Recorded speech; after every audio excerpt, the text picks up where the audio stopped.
Ibinaling ni Jinx ang kanyang ulo pababa. Bagaman nagdadalawang isip pa rin, yumuko siya at muling tumingin. Napabuntong hininga siya sa ginhawa. Talagang natakot siya kanina. Dahan-dahan siyang bumaba upang kunin ang kanyang cellphone.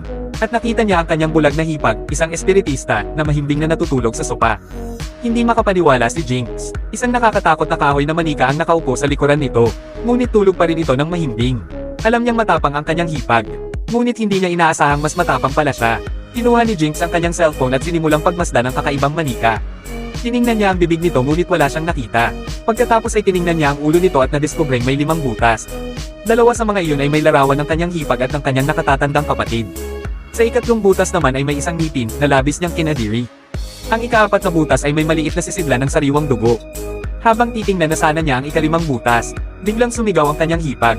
Ibalik mo yan ngayon, kung hindi, pareho tayong mamamatay. Natakot si Jinx at agad na ibinalik ang lahat sa dati nitong lugar. Ngunit likas sa tao ang pagiging mausisa, at si Jinx ay lalo ng mausisa.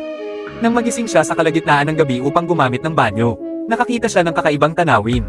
Ang kanyang hipag at ang kahoy na manika ay magkatapat na nakaupo, parehong tulog. Habang nakatingin siya sa salamin ng banyo, biglang namatay ang ilaw. Akala niya ay niloloko siya ng kanyang hipag.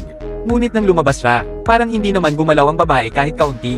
Habang mas iniisip niya, mas lalo siyang natatakot. Bumalik siya sa kama, ngunit paulit-ulit na bumabalik sa isip niya ang nakakatakot na mga imahe kaya't hindi siya makatulog.